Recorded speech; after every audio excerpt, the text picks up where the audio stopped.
কেন ঘরে ঘুমাইতে যাচ্ছি? তুমি ওই ঘরে ঘুমাতে যাচ্ছ মানে? তাহলে আমার ঘরে কে ঘুমাবে? তোমার ঘরেও ঘুমাবো। ঘুমাবা তো ওইদিকে কমনে যাচ্ছ, এইদিকে আসো।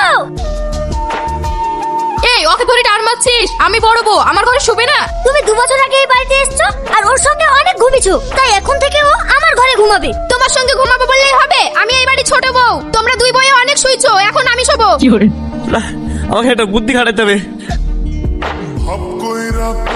তোদের লেগে আমি ছাদে মশার কামড় খেয়ে মরছি, আর তোরা এখানে খাটে আরাম করে ঘুমাচ্ছিস। ও হবে না, দাঁড়া আমিও আসছি, আমিও শুভ। এই তুমি যে কেমলি ছাদে শুতে গেলা, তো এখানে এসে শুই পড়ছো যে? এই সোনালি, একটু আগেই তো তুমি তোমার ঘরে আমাকে শুতে নেবে বলে কত ঝামেলা করে পুরো বাড়ি মাথায় করে ফেলছিলা। এখন তোমার ঘরে শুতে এসেছি, তোমার তো কথা বাড়াইছো কেন? আমি কি এমনি এমনি এসেছি নাকি? আমি তোমাকে ভালোবাসি বলি তো তোমার ঘরে শুতে এসেছি। আসো তো, সও তো। তাই তো, আমার স্বামী তো আমাকে বেশি ভালোবাসে, তাহলে আমি আবার ফালতু ফালতু স্বামীর সঙ্গে ঝামেলা করবো কেনে? আমার স্বামী যে আমাকে এত ভালোবাসে সেটা ওই দুই না জানালে তো আমার পেটের ভাত হজম হবে না। যাই ওই এরকে চলে আসি। শোন, বড় বউই হয় আর বাকি বউরা লিকির বউ হয়। তোদেরকে এইভাবে একাই ঘরে শুয়ে থাকতে হবে। সোগা ওদিকে দেখ গা, আমার স্বামী কি সুন্দর আমার ঘরে শুয়ে আছি। ও মিনসি, তোর ঘরে ঘুমাবে কেন? ও তো ছাদে ঘুমাচ্ছে।